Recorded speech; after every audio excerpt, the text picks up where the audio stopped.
जो दलाल लोग टाइप के होते हैं वो परेशानी में डालते भी हैं, परेशान रहते भी हैं।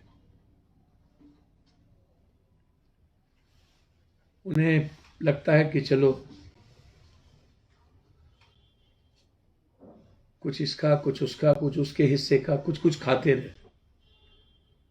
और बड़े लोग तो फिर अपने जीवन को अपने तरीके से जीते हैं। तो आप देखिएगा, खाने का भी हमारे जीवन पर असर पड़ता है। मैं कोई जांच अभी जब ब्लड सैंपल अभी मैं दे दूं तो मैं आपको पहले बता दूं कि हमारे शरीर में या तो vitamin B, vitamin D, vitamin C, cholesterol या कोई ना कोई हम संकट में खड़े हो जाएंगे, बीमारियां हो जाएंगी। स्वाभाविक है कि हम नेचर, प्रकृति के मुताबिक नहीं चलते। हम भौगोलिक और आध्यात्मिक वे से बाहर है। कहाँ क्या खाना है, कब खाना है, मेरा वे जो अध्यात्म है वो क्या कहता है। तो बीमारियां स्वाभाविक है, सोने का, रहन का, खान पान का। और जिस तरीके से हम प्रदूषित स्टेट में, देश में रहते हैं, हाइजीन नहीं है, और हम निर्भर हो गए हैं लगभग दवाई पे।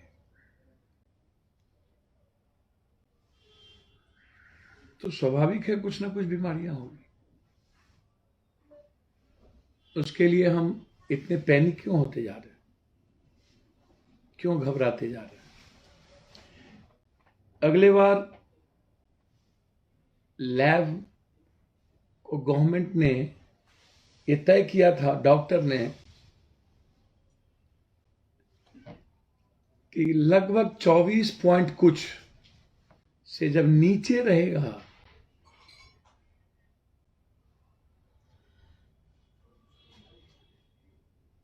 उसके मानक, तो वो पॉजिटिव होंगे, और 24 और 28 से ऊपर जाएगा तो वो निगेटिव होगा। इस बार कौन ऐसा सिस्टम है जिसने 32 से 34, 34 से 36 के आंकड़े को हम एक लाइन बना दिए कि उसके नीचे और 28 के ऊपर जब मेरी जांच रिपोर्ट का मानक आएगा तो मेरा पॉजिटिव होगा। तो पहले तो आप इसको समझिए कि ये बहुत नेचुरल है। जब कोई जांच होगी और जब मेरा मानक 24 के नीचे, बॉडी लेवल मेरा क्या कहता है, मेरा विज्ञान क्या कहता है, हार्मोन्स क्या कहता है, हम किस घर में रहते हैं, जीवन का रहन सहन क्या है, हमारी रूटीन क्या है, हमारी दिनचर्या क्या है, हम जीते क्या है, हम सोते क्या है, हम उठते कहाँ हैं, हम बैठते कहाँ हैं, कंप्लीट हमारे लाइफ से। अब दुनिया के ड्रग्स माफियाओं ने को तय करना है, या कोरोना अमेरिका और चीन के छद्म युद्ध में पूरी दुनिया को तबाह कर दी। चलिए मैं उस पर आज नहीं जाऊंगा, मैंने पहले भी कई बार इस पर विस्तृत बात की थी। मैं आता उस पे हूं कि ये फाइनल कौन करता है। जब हम अगले बार जून में कोरोना से हम अवसान की ओर जा रहे थे तो जुलाई अगस्त में शुरू हो गया कि पुनः तीसरा लहर आएगा और बच्चे इसमें प्रभावित होंगे। WHO को चलाता कौन है?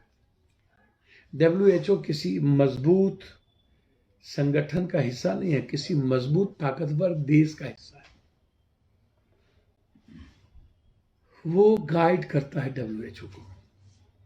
सबसे ज्यादा WHO किस कंट्री का कंट्रीब्यूशन उस पर ज्यादा है, किसका मेंबर ज्यादा है, और उस देश को ड्रग्स माफिया कितना प्रभावित करता है, और वह कंट्री WHO को गाइडलाइन देता है।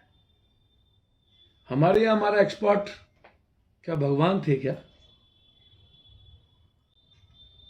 आज से 8 महीना पहले कह दिया कि 15 साल से 18 साल के बीच के बच्चे पर असर पड़ेगा, और मैं उसी लाइन पर काम करना, हम नवंबर से दिसंबर के बाद जनवरी में हमने कंप्लीट सुई देना शुरू कर दिया। नहीं, 15 से 18, 15 से 18, 15 से 18। आप इसको समझने का प्रयास कीजिए। कभी बूढ़ा, कभी औरतें, कभी बच्चा, बाजारवाद।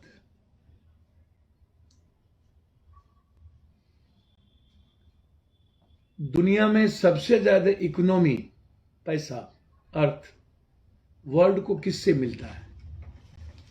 या तो ड्रग्स से, या तो आर्म्स सप्लायर से। क्योंकि हर कंट्री को अपनी ईगो के सेटिस्फैक्शन के लिए सबसे बड़ा होर, हर कंट्री का टैक्स का 3 हिस्सा पैसा आर्म्स पे जाता है, और रेस्ट जो इकोनॉमी है वो ड्रग्स। पैदा लेते ही मरने तक हम ड्रग्स का उपयोग करते हैं। ड्रग्स का साम्राज्य इस दुनिया में वो तय करता है कि हमें कब और किस परिस्थिति में इस दुनिया को डरा करके ड्रग्स बेचना है, क्या बेचना है। मांस बेचना है। हमारे पास साबुन है, हमारे पास मिट्टी हुआ करता था साबुन के पहले, हम लगाते थे चिकनी मिट्टी, सुहानी मिट्टी। उससे बेहतर साबुन नहीं था। मार्केटिंग हुई, वॉशिंग पाउडर निरमा शुरू, और चश्मा गोला गायब। हम जैसा बाजार को परोसेंगे वैसा होगा। हमारी दुनिया देखती किसको है? आइडियल कौन है? आइकॉन कौन है? या तो जिसका वो चयन करती है, या तो उसके भगवान, या तो चयन करने वाला जनप्रतिनिधि, न्यायपालिका, कार्यपालिका, या पत्रकारिता, या समाज के रसूखदार पैसे वाले पूंजीपति लोग। और ये पांचों ड्रग्स माफिया के हाथों से यदि हमारा सिस्टम चलने लगे तो फिर लोकतंत्र का, संविधान का और मानवता का क्या होगा? मैं यहां पर आना चाहता हूं। अब आप हमको, मैं 2-3 बात आपसे इस पे करूंगा कि अगले बार लोग मरे कितना। इसके पहले मैं आपको एक बात आज कहूंगा। आपको यदि बुखार हो, खांसी हो, सर्दी हो तो जांच के लिए मत जाइएगा। मैं हाथ जोड़ता हूं, प्लीज प्लीज, मैं पैर पकड़ता हूं। पूरी दुनिया जांच कर ये पैनिक बनाना चाहती है कि यह जो तीसरा फेज है इससे कोई अछूत या नहीं बचेंगे। खांसी हो, सर्दी हो, जुकाम हो, परहेज करिए। फीवर हो, दवाई लीजिए, जांच में मत जाइए। आप जांच में जाएंगे आपको पॉजिटिव करेगा। करने वाले कौन है? सिस्टम चलाता पॉलिटिशियन है और बैठा पदाधिकारी है, और पैसा ले रहे हैं ड्रग्स माफिया से। तो जांच तो मैं उसके अनुकूल दूंगा, मैं जानूंगा। मानक तो बढ़ा दिए, जांच में तो आना है, तय हम बैठे बैठे कर दिए। तो आप डरेंगे और डर आपके जीवन को खाता जाएगा। जांच से बचिए, पैसे भी देंगे, अस्पताल में भर्ती भी होंगे। अभी जांच की प्रक्रिया से पैनिक होगा, उसके बाद अस्पताल में आप जैसे भर्ती होइएगा मौत की संख्या बढ़ने लगेगी। अभी तक अस्पताल में संख्या नहीं बढ़ी है, इसीलिए मौत दिख नहीं रहा है। यदि आप घर से निकलकर अस्पतालों की ओर जाइएगा, यहाँ कोई कानून तो है नहीं कोरोना का, और ना ही पोस्टमार्टम होना है। मार देगा, पन्नी में लपेटेगा और सीधा ओमिक्रॉन से आप मर गए, कोरोना से मर गए। आप किससे यह सवाल कीजिएगा? लोकतंत्र में बोलने की आजादी तो खत्म हो गई इंडिया में। आप बोल नहीं सकते हैं, विरोध नहीं कर सकते, ऊंची आवाज नहीं बोल सकते, बस मरते रहिए, डरते रहिए, लड़िए नहीं। लड़ने की आदत खत्म हो चुकी है इंडिया वालों को। जांच से बचिए, रोजमर्रे के रूटीन की तरह दवाई लीजिए। लिखिए, डॉक्टर यदि आपको कहता हो जांच कराने तो मत कराइए। डॉक्टर जांच पर बल देगा। ठंडे महीने में कभी सांस लेने में दिक्कत होगी। अच्छा, मुझे एक बात बताइए, ये ओमिक्रॉन आएगा ये तो पहले से लोग बोल रहे हैं। हमारा एक्सपर्ट कह रहा है कि मुझे 15 से 18 के बीच जाना है। 2 दिन पहले 4 बजे तक सभा थी नीतीश जी की, और देश के प्रधानमंत्री डेली सभा करते हैं। परसों 4 बजे तक पता नहीं था, कर्फ्यू आके 8 बजे लग गई। मेरी सभा तक हमको पता नहीं था कि ओमिक्रॉन की लहर बढ़ गई। यूपी में पता नहीं है, उत्तराखंड में पता नहीं है, पंजाब में पता नहीं है। अगले साल जब चुनाव हो रहा था तो बंगाल को पता नहीं था, और इस बार चुनाव नहीं हो रहा है तो बंगाल को सबसे पहले पता चल गया और कर्फ्यू लगा दिए। अगले बार इतने लोग मरे तब कर्फ्यू नहीं लगी, और इस बार लोगों की मरने की खबरें सुन पे है तब कर्फ्यू पहले ही लग गई। बीजेपी शासित राज्यों में सबसे पहले कर्फ्यू लग गई।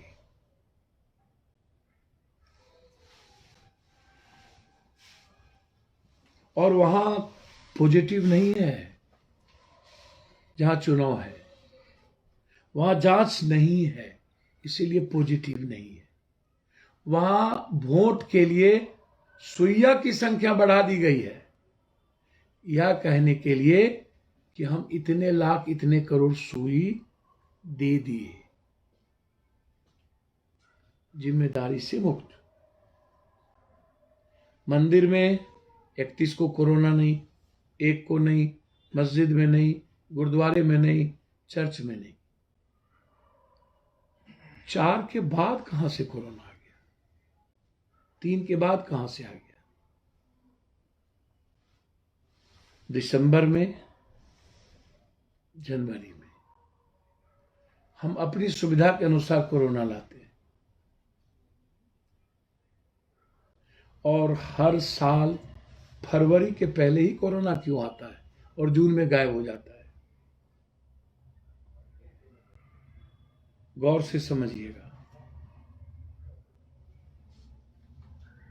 दूसरा, किसानों के बीच कोरोना की संख्या इतनी कम क्यों?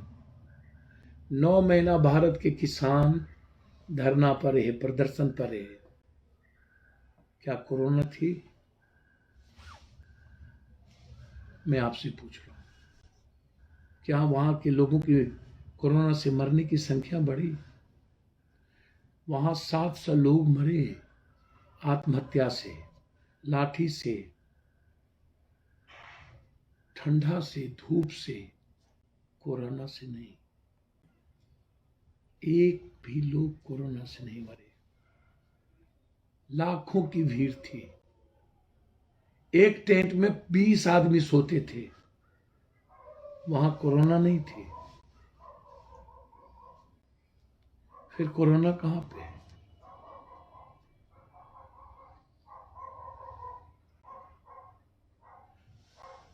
और ये रात की कर्फ्यू क्यों? इस पे भी गौर से सुनिएगा मेरी बात।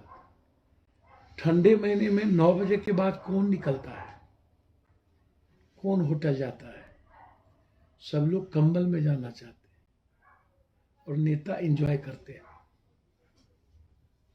इश्क और मुश्क कौन जाता है? किसको फुर्सत है? गरीब को फुर्सत नहीं, दलाल को रात में डर लगता है, अमीर लोग सोफिस्टिकेटेड होते हैं, 9 से 10 जाएंगे नहीं, तो फिर रात में कोरोना किसके लिए, कर्फ्यू किसके लिए?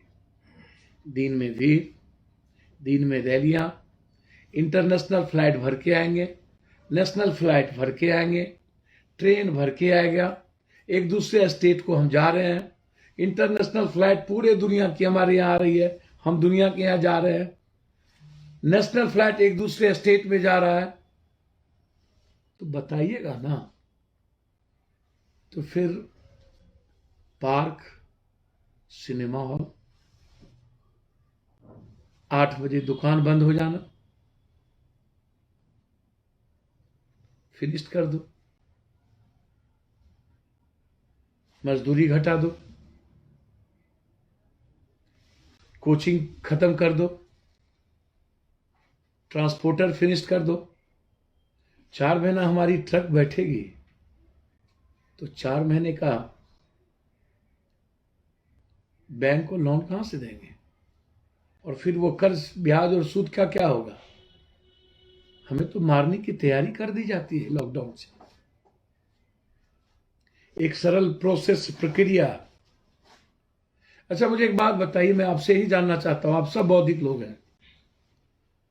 प्लेन में यह खबर मिलती है कि प्लेन में खराबी आ गई,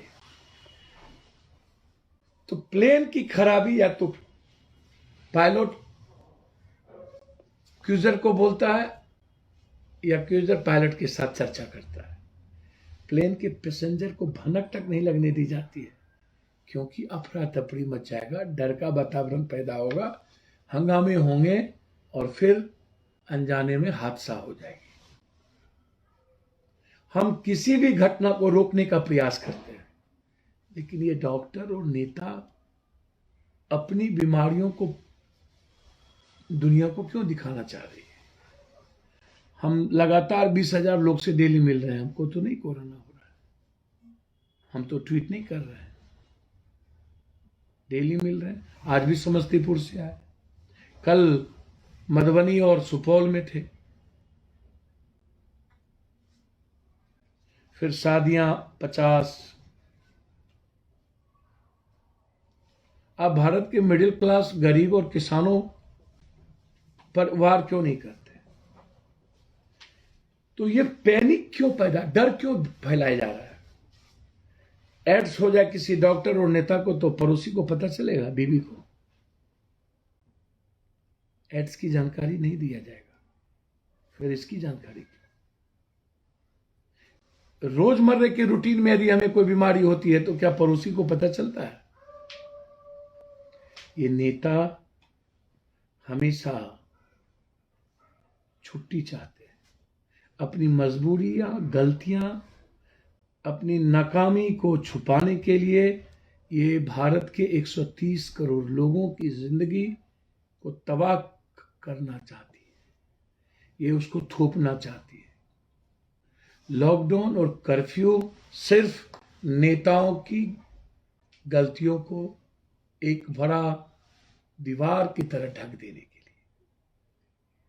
फरवरी में बजट आता है, दिसंबर में कोरोना शुरू होता है, जनवरी पीक पे जाता है और 3 हिस्सा भारत के टैक्स का पैसा कोरोना में चला जाता है। मतलब बजट का 3 हिस्सा कोरोना में।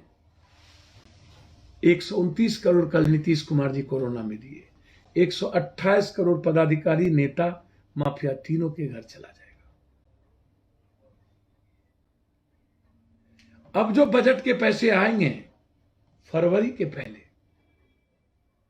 जो कोरोना आया, और जून में ये कोरोना गायब हो जाएगा, क्योंकि मार्च तक ही बजट के पैसे की खपत हमें करनी है और कोरोना में किसी का लेखा जोखा नहीं होगा। कोई नहीं पूछ सकता कि पैसा कहां गया और कहां से आया। और ये सारे पैसे सत्ताधारी दल के और उनके माफियाओं के घर में जाता है, क्योंकि इसी से इनकी स्टेट के चुनाव होने हैं, इनके घर भरने हैं, इनकी बेटियां को जीना है, बच्चों को जीना है।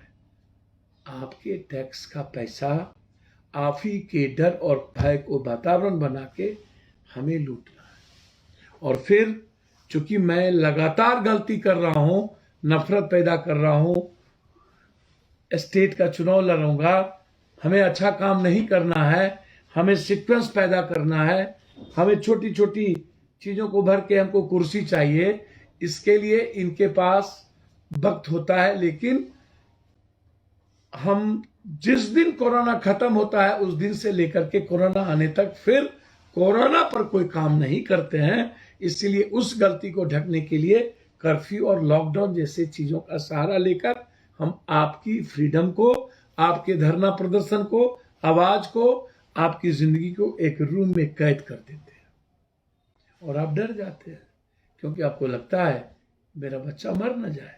आपको डराया जाता है, आप डरो।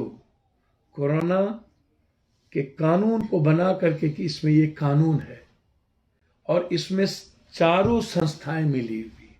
आप सुप्रीम कोर्ट, हाई कोर्ट जाओगे तो वहां भी आपको बेल नहीं मिलेगी, नहीं मिली ना पप्पू यादव को बेल। आप कार्यपालिका में जाओगे, वो तो सिस्टम का हिस्सा ही है। तो आप हमें बताओ ना क्या होगा। मैं आपसे जानना चाहता हूं, कर्फ्यू रात में क्यों? दिन में बाजार खुले, दिन में दुनिया खुली, फिर रात में कर्फ्यू क्यों? दिन में रैलियां, ट्रेन और प्लेन रात भर चलेगी, पूरा का पूरा प्लेटफॉर्म भरे होंगे, पूरा का पूरा एयरपोर्ट भरे होंगे, फिर क्यों? तो कोरोना भी डर, एक पैनिक, और नेता और बड़े लोग ही ट्वीट क्यों कर रहे हैं? अब मैं यहां आपको एक मुद्दा लाया। दूसरी बात यह है कि अगले बार लोग कितने मरे और उसमें मरने वाले की संख्या क्या है? पूंजीपति कितने मरे, नेता कितने मरे और गरीब लोग कितने मरे? आप याद कीजिए, आपके गांव में एक आध लोग कोई मरे भी होंगे तो उसको मरे होगा कोई बीमारियों से, उसको कह दिया गया कोरोना में मर गया, क्योंकि एक माहौल सी बन गई सारी बीमारियों को, मौत को कोरोना में। कोरोना खत्म हुआ, नई बीमारी शुरू, फिर बीमारी वही कैंसर, वही टीबी, वही दम्मा, वही हैजा, वही फ्लू, वही बीमारी, वही कई तरह की चीजें। जैसे कोरोना आया सारी बीमारी का ट्रांसफर हो गया, कोरोना की पोस्टिंग हो गई। तो मतलब दिसंबर से लेकर के जनवरी अप्रैल तक कोरोना का पोस्टिंग और सारी बीमारियों का ट्रांसफर, और फिर अप्रैल से सारी बीमारी जो हमारे जीवन के दिनचर्या के साथ है उसका पदार्पण। तो जरा आप सोचिए, मार्च तक सारी बीमारी कहां चली जाती है? और कोरोना के पहले यह बीमारी मार्च हर दिन थी कि नहीं मेरे जीवन में? कोरोना के वक्त ही कोई डॉक्टर आपकी दूसरी बीमारियों में इलाज नहीं करेगा। आज ही एक महिलाओं की एक बड़ा मील में ये बाल पकड़ के ये उखाड़ दिया गया। अब डॉक्टर उसको कह रहा है कोरोना आ गया, कोरोना आ गया, कोरोना आ गया, कोरोना आ गया। हमारे मामा का खुद इलाज हुआ, डॉक्टर फीवर आया, डॉक्टर उसको पॉजिटिव कर दिया, का पॉजिटिव है, और 2 दिन के बाद निगेटिव कर दिया।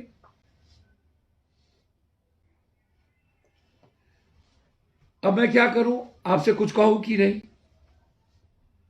मैं ये बात आपसे इसलिए शेयर कर रहा हूं कि आप याद कीजिए कि आपके गांव में लोग मरे तो कई ठो लोग मरे, गरीब कितने मरे, अमीर कितने मरे, आप वो याद कीजिए। मैं अपनी बात नहीं थोप रहा हूं, आप खुद ही समझदार हैं। आपको मैं बता रहा हूं कि आप जरा सा याद करिए। और इस बार तो लोग ये कह रहे हैं कि इसका बहुत प्रभाव नहीं है, तो फिर इतना डर क्यों? ये फिर मांस बेचेंगे। कभी जानवरों को जा भी लगती थी, अब आदमी को जा भी लग गया। बैल, भैंस, गाय भी सोचता होगा मेरा दियात सब आ गया, चलो कोई तो हमारे जीवन का हिस्सा बना, मुस्कुरा रहा होगा, बड़ा हमको जा भी लगाता था, अब खुद जा भी लगा लिया। बांध लो तो मुंह पर बांध लो, तो फिर कर्फ्यू से बेहतर है मियां बीवी के बीच भी कर्फ्यू लगा दो, रात फिक्स कर दो। कोरोना होगा, डराओ, 4 महीना दूरी रहते हैं क्या? नेता लोग रहेंगे?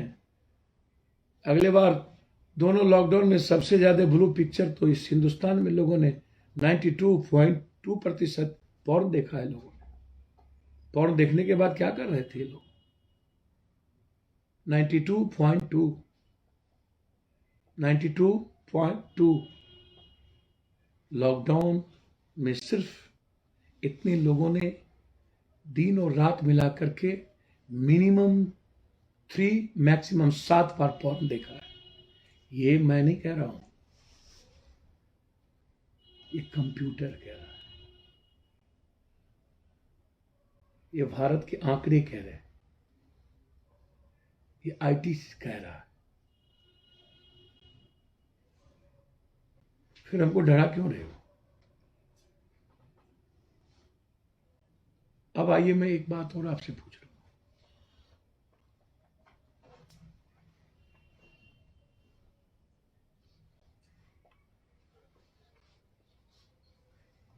अन्य बीमारियों की मौत की परसेंटेज क्या है, कोरोना की मौत की परसेंटेज क्या है? इस पे भी जाइए। कोरोना का कम, अन्य बीमारियों की ज्यादा।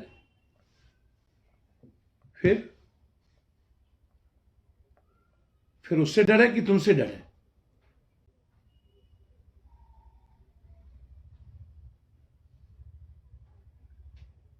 फिर मेरे दुकान को बंद क्यों? फिर मेरी खेती बंद क्यों? फिर मेरे पेट पे लात क्यों? मैं बिजली बिल कहां से दूंगा? मैं लोन कहां से चुकाऊंगा? पूरे देश के मजदूर भागना शुरू कर दिए, लटक लटक के जाना शुरू कर दिया।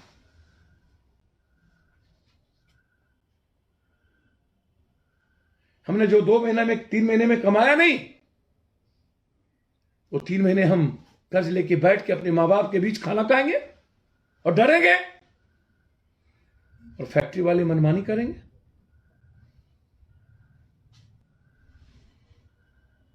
पूरा देश हैवॉक क्रिएट कर दिया, और सबसे ज्यादा मार मिडिल क्लास, जो डेली कमाता है, डेली खाता है, मजदूर, किसान, वो यूथ जो किसी तरह अपनी जिंदगी जी करके बढ़ता है, जानवर की तरह रेंगता है।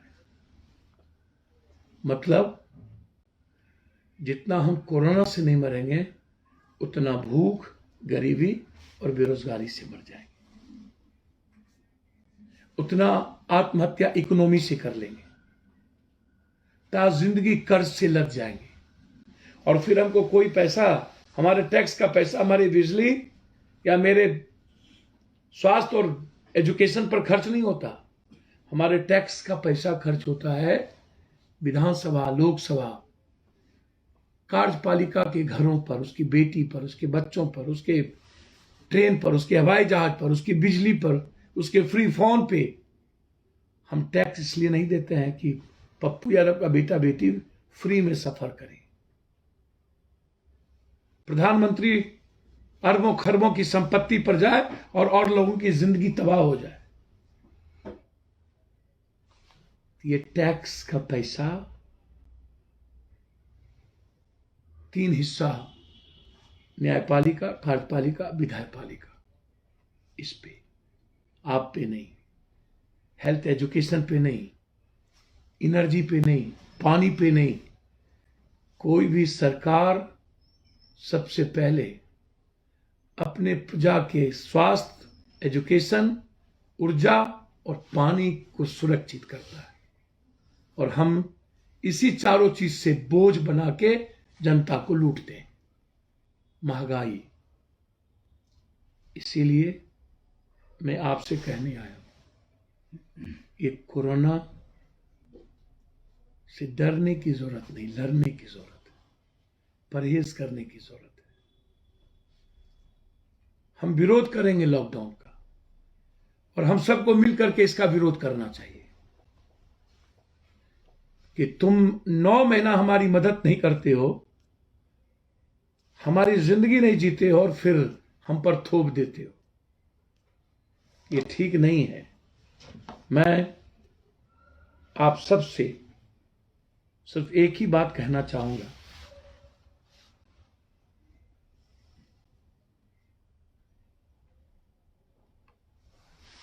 कि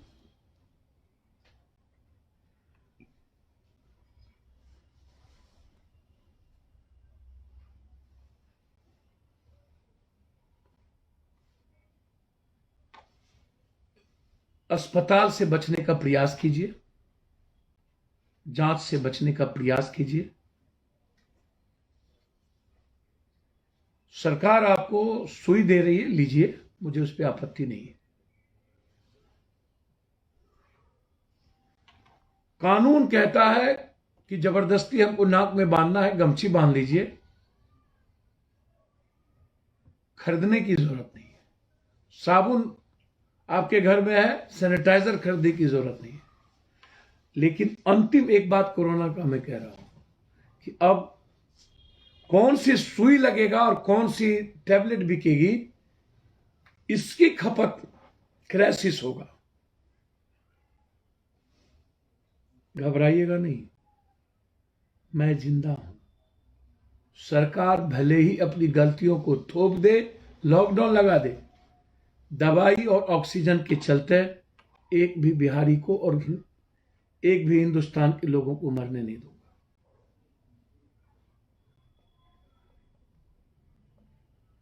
आप घर में रहिए, जहां लगे ऑक्सीजन की जरूरत है, हमारे लोग आपके पास पहुंचेंगे। जिस दवाई की जरूरत होगी, हमारे लोग आपके पास पहुंचेंगे। आपको पैनिक होने की जरूरत नहीं है। और एक बात और मैं आज कहना चाहूंगा, जब तक मैं कोरोना से पीड़ित नहीं होता हूं, समझ लीजिएगा कोरोना नहीं है।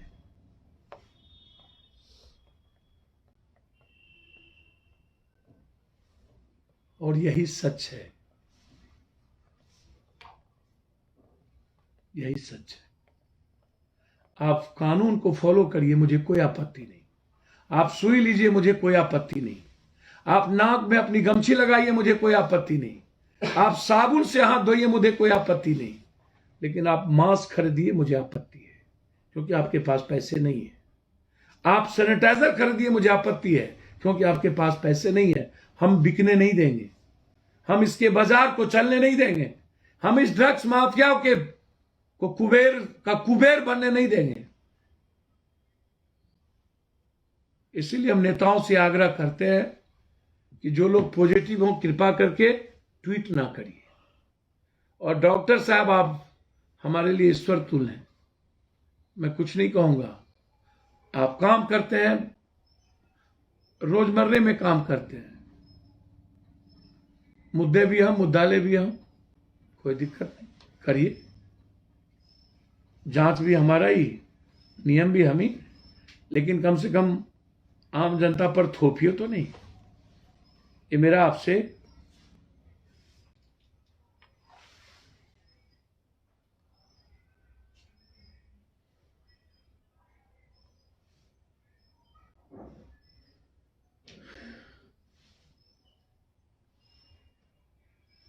जनाब,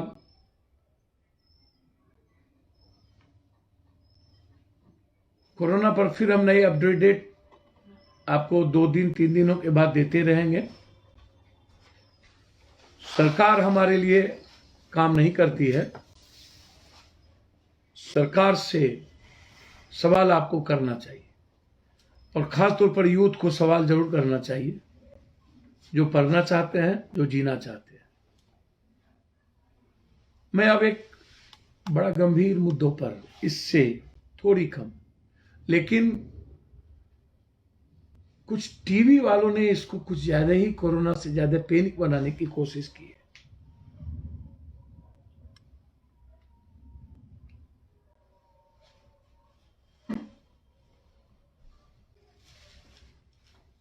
भाजपा के लोग लगातार बोलते रहते हैं कि भारत में जो लोग असुरक्षित महसूस करते हैं वो पाकिस्तान चले जाए। तो मैं भाजपा के लोगों से पूछना चाहता हूं, अपने ही देश में हमारे प्रधानमंत्री को किससे डर है?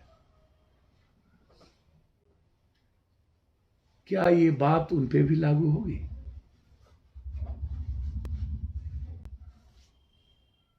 मेरे ही कंट्री में हमारे ही प्राइम मिनिस्टर मनमोहन सिंह जी पर भाजपाइयों ने जूता फेंका था। याद है आपको, जब नरेंद्र मोदी जी गुजरात में मुख्यमंत्री थे और मनमोहन सिंह जी प्रधानमंत्री थे। याद कीजिए उस विनम्र और सरल मासूम स्मार्ट पर्सनैलिटी को। सुंदर पर्सनैलिटी नहीं, राष्ट्रभक्त की जरूरत नहीं है, राष्ट्र प्रेम की जरूरत है। राष्ट्रभक्त हिटलर, राष्ट्रभक्त नेपोलियन, मुसोलिनी, किंग जॉन, और हमारे देश में एक और राष्ट्रभक्त। हमें राष्ट्र प्रेम की जरूरत है, जहां सबको जीने की आजादी मिले, बोलने की आजादी मिले, चलने की आजादी मिले, संविधान सर्वोच्च हो, लोकतंत्र में जाति और धर्म मजहब पर नफरत ना हो, बस में धक्का खाने वाली बेटियों को जगह मिले और मैं उठ के खड़े हो जाऊं तो राष्ट्र प्रेम है। किसी गंदगी को सफाई करके किनारे लगा दूं, वो राष्ट्र प्रेम है। किसी मां को उंगली पकड़ के सड़क पार कर दूं, वो राष्ट्र प्रेम है। राष्ट्रभक्ति की बात वो करता है जो स्वयंभू भगवान और खौफ पैदा करना चाहता है। मैं भाजपाइयों से जानना चाहता हूं, क्या हो गया आज? 700 किसान मरे थे, 9 महीने में उन्हें डर नहीं हुआ। इस देश के प्रधानमंत्री जी, नोटबंदी के समय आपने क्या कहा था, याद है? मैं सेवक हूं, जूता मारो, मुझे चौराहे पे लटका दो, मुझे फांसी दे देना, मैं जनता से नहीं भागता हूं। आज क्या हो गया? प्रधानमंत्री जी, बनारस में आपका कार्यक्रम लगा था, याद है? और एट्रेंडम 200-300 लड़कियां आपकी काफिले के आगे आई थी। तब आपने नहीं कहा मुख्यमंत्री को कहना कि मेरी जान बच गई, क्योंकि वो यूपी था, वहां जोगी था, वो आपका साम्राज्य था। आपके काफिला के आगे बेटियों पर लाठी और बाल नोच नोच के फेंका गया था, शायद आप भूल गए होंगे। तब आपने अपने मुख्यमंत्री को धन्यवाद नहीं दी। मनमोहन सिंह जी ने एक शब्द नहीं कहा कि मेरी जान खतरे में थी, धन्यवाद मुख्यमंत्री जी। मासूम बनिए प्रधानमंत्री। दाढ़ी जोगी बढ़ा लला बन गला बकरा, जोगी कौन कहावत है? मन न रंगाए जोगी रंगा लला कपड़ा, दाढ़ी बना के बन गला बकरा। स्मार्ट बनिए, खूबसूरत नहीं बनिए, मासूम बनिए। लाल बहादुर शास्त्री और विवेकानंद की तरह बनिए। मनमोहन सिंह जी की तरह, अटल जी की तरह मासूम, इंदिरा गांधी की तरह स्मार्ट, बराक ओबामा की तरह, स्वयं सू की तरह, यूसुफजई मलाला की तरह।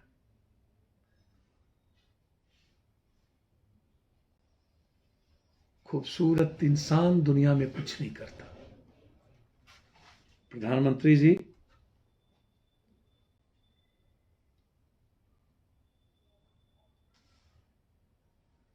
आप लोग, आपसे सवाल जानना चाहते हैं, हेलीकॉप्टर मैदान में क्यों नहीं उतरा?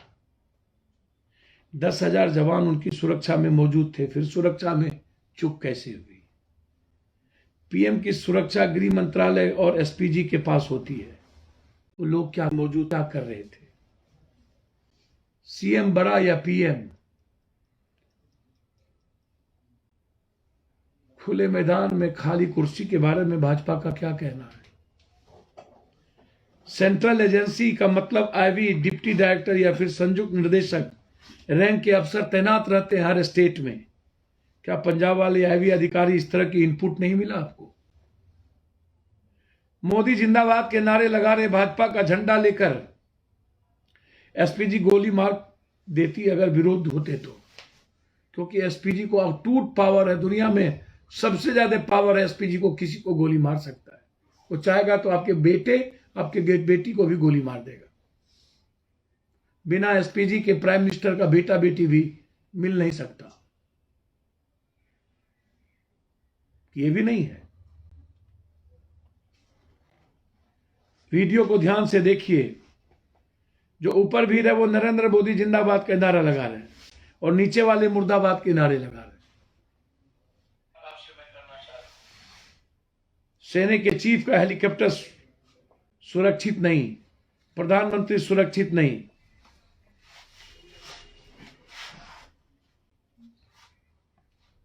मन करे वो जो चाहे देश के बॉर्डर पर चीन हो या कोई कब्जा कर ले,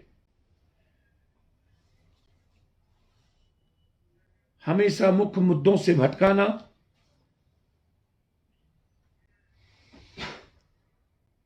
इस देश की विडंबना है कि कौवा कान लेकर के भागा और सब कौवा के पीछे चल दिए। एसपीजी ने कुछ दिन पहले शिवराज मामा काठे धकिया दिया था। यूपी के योगी सीएम को कार के साथ बैठने नहीं दिया था। उसने प्रदर्शनकारियों का पीएम के करीब पहुंचने कैसे दिया? जब यह सवाल, प्रधानमंत्री आपको डर किससे लगता है? सवाल पूछने वाले नौजवानों से, अपने हक के लड़ने वाले किसानों से, संवैधानिक अधिकार की आवाज उठाने वाले अल्पसंख्यकों से, अपने आत्मसम्मान के लिए जूझने वाले दलितों से, अपने पूरे हक पाने वाले सिर उठाने वाली आधी आबादी से, अपने रोजगार के लिए सड़क पर उतरने वाले छात्रों से। प्रधानमंत्री को तो कोरोना काल के दौरान गंगा में अंतिम संस्कार के लिए अंतहीन इंतजार करने वाली लाशों की कतार से भी डर लगता रहा है, और इस डर का खौफ जोगी था। हम मजाक नहीं बन गए।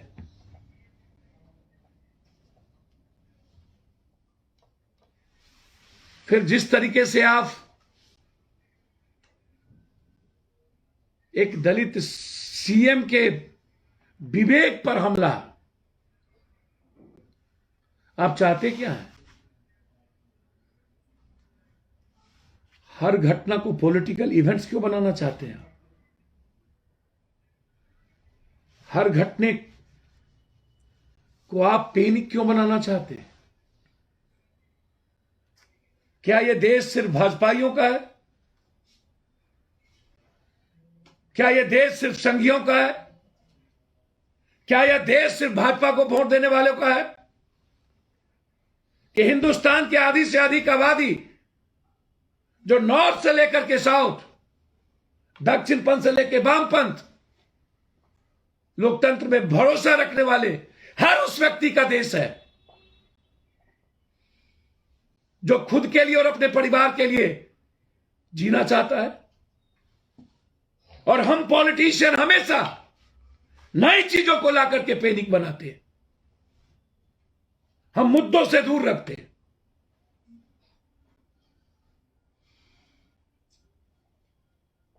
कभी समाज सुधार, 1961 में दहेज प्रथा कानून लाया गया, हमारा वो स्टेटस सिंबल बन गया। भ्रूण हत्या सबसे ज्यादा पूंजीपति और इंटेलेक्चुअल के लोग अपने काबिलियत का नाजायज फायदा उठाते हैं।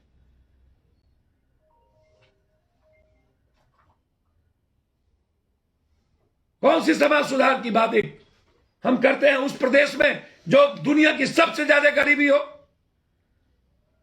सबसे ज्यादा इकोनॉमी हमारे पास नहीं हो, सबसे ज्यादा हेल्थ और एजुकेशन मेरे पास नहीं हो, 2.3% फैक्ट्री नहीं, 3.7% पूंजी निवेश नहीं, वर्ल्ड का सबसे कम पैसे वाला राज है हम, और हम भटकाते जा रहे हैं।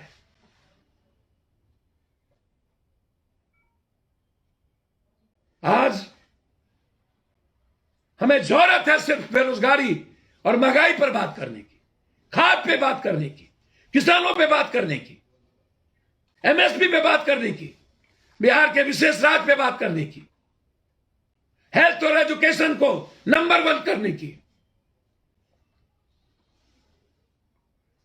हर भारत के नागरिक को यह राइट है अपने हिंदुस्तान के पीएम सीएम से पूछने का, उससे लड़ने का। आपको किसने कहा बाय रोड जाने के लिए? और फिर एसपीजी क्या कर रही थी? विरोध का खबर आपको पहले था,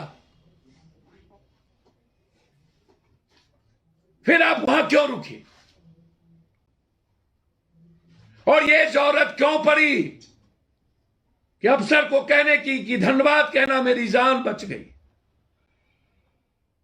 दुनिया का सबसे ज्यादा सुरक्षित कोई देश का प्राइम मिनिस्टर है तो वो है भारत।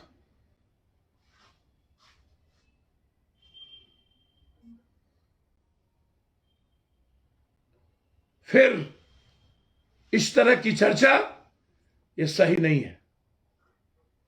मैं आप सबसे प्रार्थना करता हूं,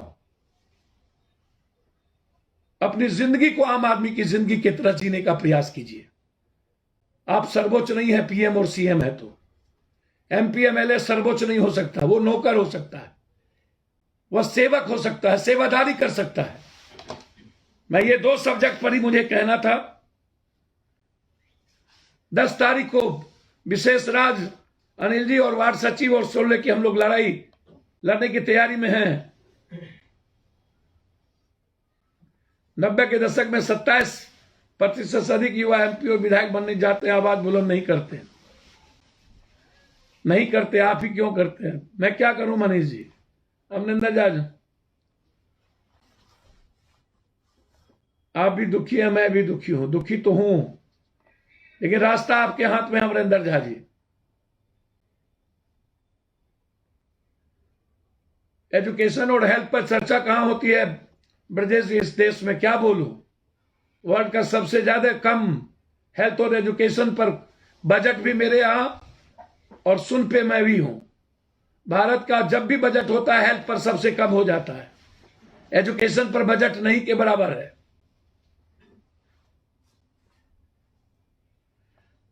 सुमित झा जी लूट लिए भारत को, कि मैं क्या कहूं, सब लोगों ने लूटा तो मुझे क्या कहना है? राहुल झा जी, आप सबको लगता है लॉकडाउन लगाना सियासी ढोंग है। आप भी जानते हैं लॉकडाउन सही नहीं है आम आदमी और इस देश के मिडिल क्लास मध्यवर्गीय व्यापारियों के लिए, और किसी भी बैंक से लोन लिए हुए लोगों के लिए, और जो डेली की रूटीन वर्क में मजदूरी और कमाता और खाता हो उसके लिए।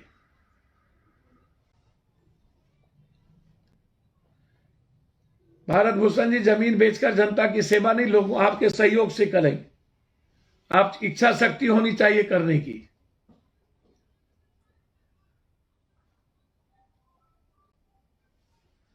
दीपक सिंह जी, मिडिल क्लास के लोग परेशान होते रहेंगे और जात पात करते रहेंगे, सब बकवास नहीं, ऐसी चिंता मत करिए। आप आए हैं उसके लिए, जीने के लिए जिए, वो क्या करता है उसकी परवाह मत कीजिए। सर स्कूल बंद नहीं होना चाहिए, पैसा वैसे भी ऑनलाइन पढ़ा के लोग ले लेते हैं। बात आप सही कहते हैं, बस भाड़ा तो नहीं ले रहा है ना। अब मैं मानता हूं कि